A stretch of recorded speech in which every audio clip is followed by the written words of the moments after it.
जय Hind everyone, welcome back to my channel. अब हम स्टार्ट करने वाले हैं। हमने कहाँ तक पढ़ा था? ऑर्थोनॉर्मल तक पढ़ा था। अभी वहीं से कंटिन्यू करेंगे। तो इससे पहले वाला क्वेश्चन हमने कर लिया था। अब आते हैं इस वाले पार्ट पे। देखो, इसमें ये वाला जो क्वेश्चन है ना, इसमें फंक्शंस कैसे दिए है, सिस्टम ऑफ फंक्शंस, इंटरवल दिया हुआ है। सिस्टम ऑफ फंक्शंस कैसे दे रखे हैं, ऐसे union of this function this function this function, ऐसे। तो ऐसा कुछ क्वेश्चन आया और हमें क्या प्रूफ करना है? ऑर्थोनॉर्मल प्रूफ करना है इसको, ठीक है। तो ऑर्थोनॉर्मल के लिए ये हर एक फंक्शन, जैसे ऑर्थोनॉर्मल प्रूफ करना है ना, तो हमें पहले ये दो फंक्शन का पेयर, फिर इन दोनों का और फिर इन दोनों का, ऐसे पेयर ले लेके हमें दिखाना है कि उनका इंटीग्रेशन करेंगे तो क्या आएगा, 1 आएगा। जब भी यूनियन वाला केस हो तो समझ में आया? ठीक है। तो ऐसे ही हर एक पेयर को लेके जस्ट हमें क्या करना है, first pair multiply by second pair, उसका इंटीग्रेशन वो क्या आ रहा है वो चेक करना है। कुछ कॉन्जुगेट, कुछ उसका लेना देना नहीं है, क्या करना है वो समझ आया? ठीक है। तो देखो, अभी हर एक पेयर के लिए लेना है। जैसे ये दोनों की बात करते हैं, कॉस इंटू साइन की, या फिर सिर्फ sine n x upon root pi की बात करते हैं। तो इसी के लिए एक केस तो ये भी हो सकता है ना कि sine x root pi into sine x root pi, ऐसा केस भी हो सकता है ना। तो ये वाला एक पेयर भी तो चेक करेंगे, फिर कॉस कॉस के साथ भी करेंगे, इसका इसके साथ भी करेंगे, इन दोनों का भी करेंगे और इन दोनों का भी करेंगे। समझ में आया? ऐसे अल्टरनेट चलेगा इन दोनों का। हर जितने पॉसिबल पेयर्स हैं ना, सारे बना बना के देखेंगे। तो अभी देखो, जैसे मैं फर्स्ट पेयर की अगर बात करूँ, ये वाले की, सिर्फ कॉस एन एक्स की बात करूँ, इंटीग्रेशन इस पूरे का भी अगर मैं बोलूँ cos n x upon root pi, अगर इसका इंटीग्रेशन निकालूंगी, रूट पाई तो कॉमन आ जाएगा, सिर्फ इसका भी निकाल दूँ तो भी मेरा काम बन जाएगा। तो उसकी बात कर लेते हैं। ला ला ला ला ला ला ला। तो कॉस एन एक्स की बात कर लेते पहले। इसका इंटीग्रेशन निकल गया तो उसका भी निकल जाएगा। इसका निकाला, कॉस का इंटीग्रेशन होता है साइन एन एक्स, वही चीज़ हमने लिखी है। फिर उसके लिमिट्स पुट कर दी और आंसर आया हमारा 0 आया है। याद रखना, कॉस का पॉजिटिव साइन एक्स होता है, वहीं साइन एक्स का इंटीग्रेशन करेंगे तो आएगा minus cos x. Okay, same इसका निकाल लिया साइन एन एक्स का, ठीक है, इसका भी 0 आया है। वहीं अगर कॉस स्क्वायर एन एक्स निकाले, कॉस स्क्वायर एन एक्स का फॉर्मूला होता है 1 प्लस कॉस, देखो कॉस स्क्वायर एक्स की बात करें ना तो उसका फॉर्मूला होता है 1 प्लस कॉस 2x अपॉन में 2, मतलब समझ में आ रहा है? ऐसे ही साइन स्क्वायर एक्स का फॉर्मूला होता है 1 माइनस कॉस 2x अपॉन 2। ये फॉर्मूले दो होते हैं जो कि यहाँ पे यूज़ हो रहे हैं इन दोनों में। तो इसमें यूज़ किया, फिर अलग अलग करके इनका इंटीग्रेशन निकाल लिया, तो हमारे पास आया पाई। अभी मेरे को बताओ कि इसके साथ अगर हम लगाते हैं इन दोनों को, इसको साइन कॉस और साइन एक्स को, इनका तो 0 ही आने वाला है, ठीक है। फिर अगर इसकी बात करें तो इसका कॉस कॉस के साथ कर रहे हैं तो पाई आ रहा है, ऐसे ही इसका करें तो भी हमें पाई मिल रहा है, ठीक है। तो ये दोनों तो ऑर्थोगोनल नहीं हुए। ऑर्थोगोनल के लिए हमें क्या कंडीशन चाहिए? ऑर्थोगोनल के लिए 0 चाहिए और ऑर्थोनॉर्मल के लिए हमें क्या चाहिए था? 1 चाहिए था, ठीक है। तो ये वाले तो केसेस देख लिए। अब आते आगे। अब कौन सा लिया है? साइन एक्स वाला लिया है हमने और कॉस एन एक्स वाला लिया है, दोनों लिए हैं। अब sine x into cos m x करके आ गया, 1 अपॉन पाई रूट पाई तो कॉमन आ गया बाहर, ये दोनों का मल्टीप्लाई करा तो पाई बचा, रूट हट गया, तो हमारे पास आंसर आया है ये। इसी को हमने 2 साइन एक्स और कॉस एक्स ऐसा करके लिखा है। अभी ना इसका एक फार्मूला होता है, ये 2 साइन एक्स कॉस एक्स, इसका भी एक फार्मूला होता है। क्या होता है? साइन ए, ये समझ ले, ए और बी, सॉरी, तो ए प्लस बी प्लस साइन ए माइनस बी, ऐसा फार्मूला होता है इसका। ये सारे फॉर्मूले हमने पहले छोटे क्लासेस में पढ़े हैं, वही चीज़ करके यहाँ पे लिखा हुआ है। तो ये अगर याद भी ना हो तो अब याद आ गया, अब याद हो जाएगा, ठीक है। तो फिर ये चीज़ लिखी और इनको फिर अलग अलग करके लिख दिया, तो ये कुछ ऐसा बना है।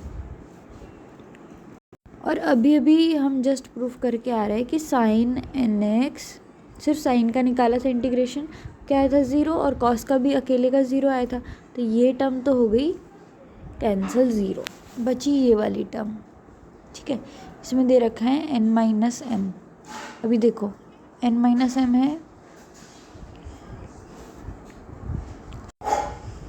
देखो अभी क्या है, 2 केसेस चल रहे हैं इस वाले केस में। ये जो है ना, ये कैसे 0 हो गया, ये 0 हुआ है, हमने साइन एक्स का तो ऑलरेडी पढ़ा है ना, ये रहा एन एक्स इक्वल टू 0 आया। कब? जब n हमारा कैसा है, नॉट इक्वल टू 0 है। क्या दिया हुआ है,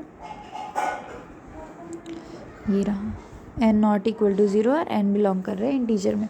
अब n और m दोनों इंटीजर से लिए थे, n प्लस m भी इंटीजर में ही होगा, और ये इक्वल टू 0 तो नहीं होगा, क्योंकि कब इक्वल टू 0 होगा, जब n माइनस m निकाले और n और m दोनों कैसे हों, इक्वल हो, तब जाके होता। इसीलिए यहाँ पे ये 0 कैसे आया वो समझ आए। और बची बात इसकी अगर हम बात करते हैं तो इसमें भी सेम कॉन्सेप्ट है। अगर n इक्वल टू m है, दोनों n और m बराबर है, तो इसका क्या हो जाएगा, ये दिख रहा है n m बराबर है, तो ये क्या बना n माइनस m, दोनों बराबर है तो क्या हो जाएगा, इसकी जगह यही लिख दो, इक्वल टू 0 आया, ठीक है। तो तब तो ये 0 हो ही जाएगा, साइन 0 क्या होता है 0, उसका इंटीग्रेशन निकालेंगे 0। तो वही ये फर्स्ट वाली लाइन में लिखा है। इस सेकंड वाले में क्या लिखा हुआ है, अगर n और m दोनों बराबर नहीं है, मतलब n minus m not equal to 0 हुआ, 0 के बराबर तो नहीं होगा फिर, और बराबर 0 के बराबर नहीं है, तो अभी तो जस्ट हमने देखा कि अगर इंटीजर में बिलोंग करता है और 0 के बराबर नहीं है तो हमारा आंसर आएगा 0, इसीलिए यहाँ पे आया 0। तो ये देखो, ये फर्स्ट पेयर ऐसा मिला ना हमने कि इक्वल टू 0 आ रहा है, और बाकी साइन और कॉस का तो मिला ही मिला, ठीक है। इसमें ये जो फॉर्मूला यूज़ किया है वो लिखा हुआ है। अब बात करते हैं, ये तो हो गया साइन और कॉस वाला, अब साइन की बात करते हैं। देखो ये वाले की बात करते हैं अभी, ये साइन और साइन की बात हो रही, साइन और साइन दोनों, जब m और n दोनों किस में बिलोंग कर रहे हैं, नेचुरल नंबर, मतलब n और m बराबर नहीं है, उस केस में अगर हम बात करते हैं तो हमारा कुछ ऐसा बनेगा।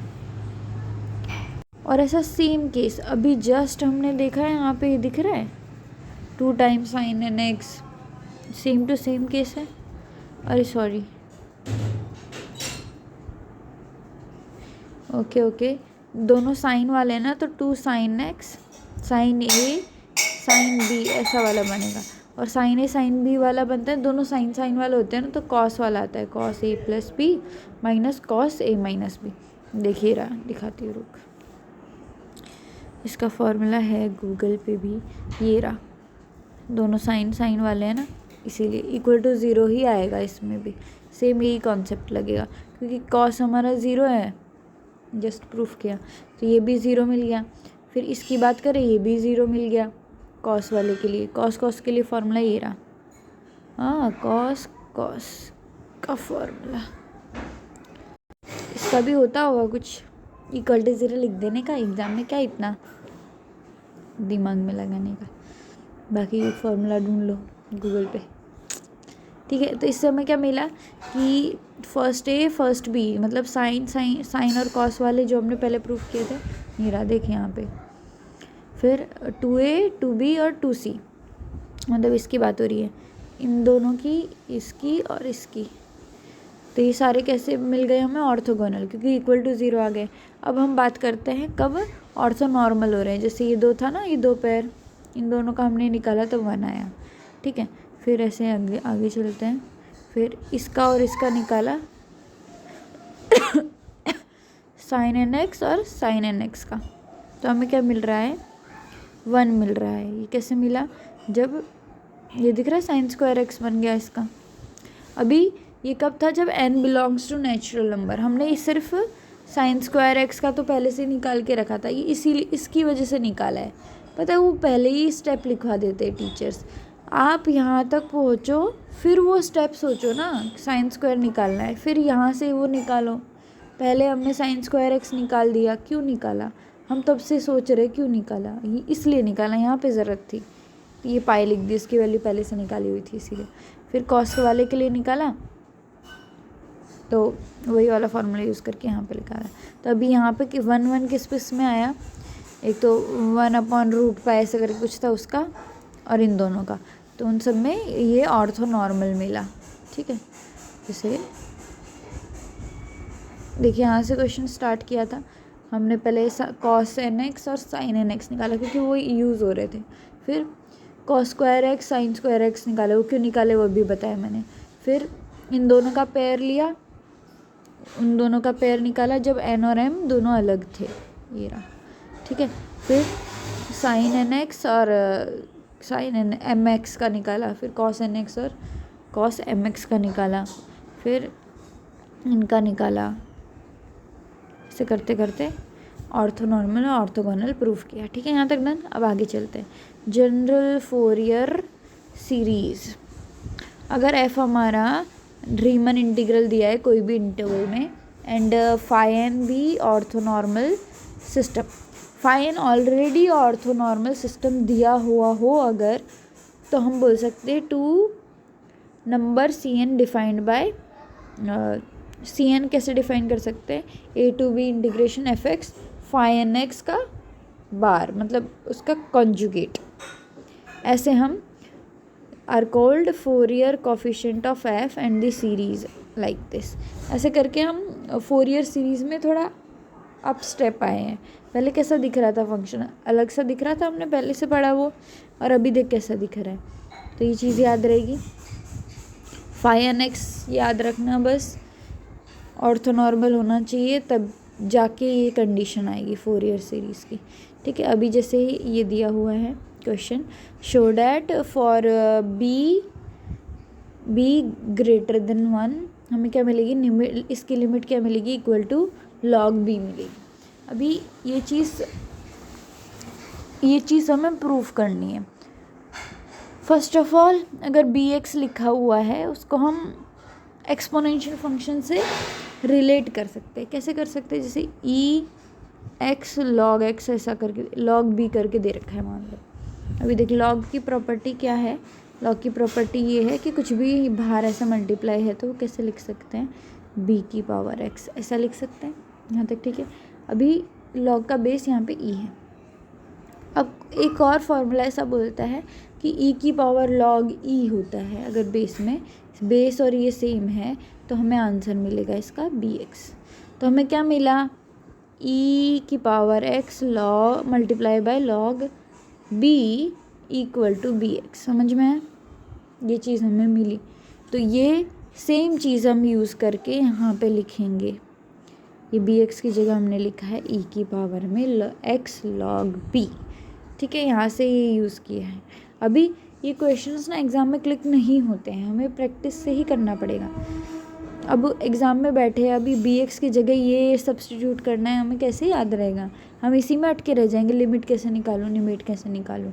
पर ये चीज़ जब तक नहीं प्रैक्टिस की होगी तो नहीं आएगी। इसमें बी ग्रेटर देन 1 दिया हुआ है यहाँ तक, ठीक है। ये सब्स्टिट्यूशन हो गया ना, फिर हो जाएगा सब, मेन यही था। ठीक है, आगे चलते हैं।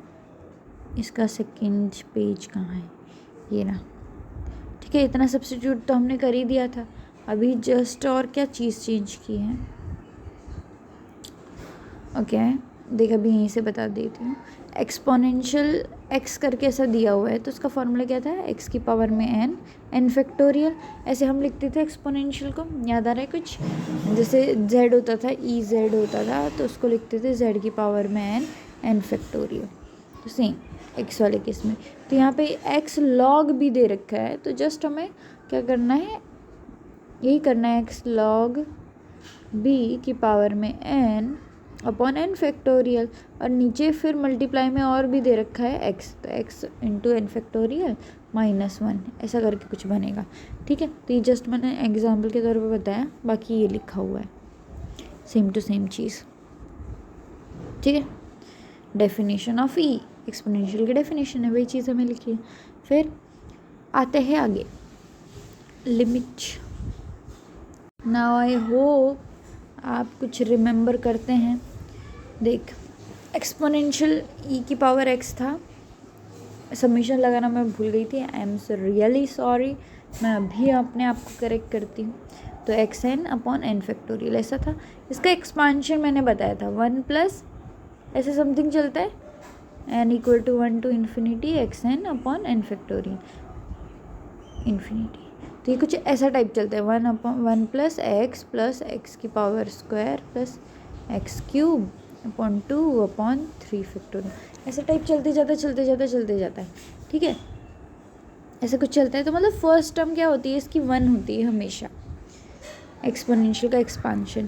तो ये 1 अगर हम हटा दें, n इक्वल टू 0 से स्टार्ट हो रहा था ना पहले, अब मैंने n इक्वल टू 1 से स्टार्ट किया तो और 1 अलग से निकाल दिया, तो 1 प्लस हम ऐसे करके रखा है। तो वही चीज़ यहाँ पे की, और यही सेम लॉजिक उसमें भी यूज़ हो रहा है ई जेड प्लस डब्ल्यू में। तो इसी चीज़ को हमने 1 प्लस समथिंग ऐसा, और इसका अपॉन एक्स आएगा, एक स्टेप में एक्स खा ही जाते हैं ये लोग। सॉरी, जिसके में नोट्स हैं, धन्यवाद, बहुत बहुत धन्यवाद, आपने नोट्स दिए, आई एम रियली सॉरी। ठीक है, तो बस ये करके n equal to 1 to infinity. ठीक है, वही सेम चीज़ लिखी है। अभी यहाँ से 1 और 1 कट गया, बचा ये यहाँ तक। ठीक है, और समीशन ये x पे, नीचे वाले x में नहीं है, इतना डन है। हाँ हाँ हाँ हाँ हाँ हाँ हाँ।